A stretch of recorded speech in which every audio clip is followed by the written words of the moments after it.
అదే RTV app వార్తల్ని క్షణాల్లో చదివే అవకాశం ఉంటుంది. ఒక న్యూస్ పేపర్, ఒక టెలివిజన్ ఛానల్ మీ చేతుల్లో ఎప్పుడూ ఉంటాయి. గట్టిగా ప్రకటించడం జరిగింది. సీఎం గారు కూడా బుట్టా రేణుకమ్మ గారికి సపోర్ట్ చేసి తప్పక వైఎస్ఆర్ పార్టీ నాడు గెలిపేయాలని సీఎం గారు ఆదేశం చేయడం జరిగింది. నేను కానీ నా కుమారుడు జగన్మోహన్ రెడ్డి కానీ బుట్టా రేణుకమ్మ గారితో బాగా కోఆపరేట్ చేసి ఆమె విజయానికి గట్టిగా కృషి చేస్తాము, తప్పక ఆమెను గెలిపిస్తామని కూడా నేను భావిస్తున్నా.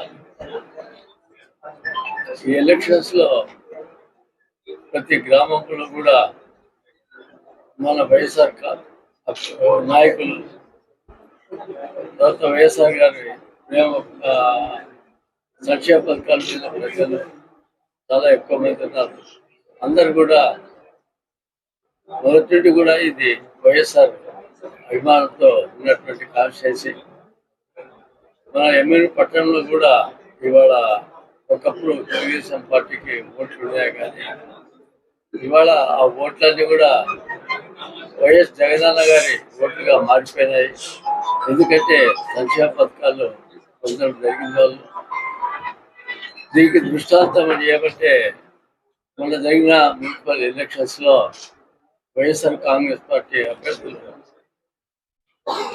దాదాపు 31 సీట్లలో గెలవడము, వాళ్ళ మెజార్టీ అంతా కలిపితే కౌన్సిలర్ల మెజార్టీ అంతా కలిపితే వైఎస్ఆర్ పార్టీకి దాదాపు 12,000 కోట్ల మెజార్టీ టౌన్లే రావడం జరిగింది. దానివల్ల ఇతూరి అత్యధిక మెజార్టీతో కనీసం 40,000 ఓట్ల మెజార్టీతో ఇక్కడ బుట్టా రేణుకమ్మ గారిని వైఎస్ఆర్ అభ్యర్థిగా తప్పకుండా గెలిపించడానికి ప్రయత్నం చేస్తామని మనం చేసుకుంటాం. మరిన్ని వీడియోస్ కోసం ఛానల్ ని సబ్స్క్రైబ్ చేయండి. లేటెస్ట్ అప్డేట్స్ కోసం వాట్సాప్ ఛానల్ ని ఫాలో చేయండి. అండ్ లింక్ డిస్క్రిప్షన్ లో ఉంది.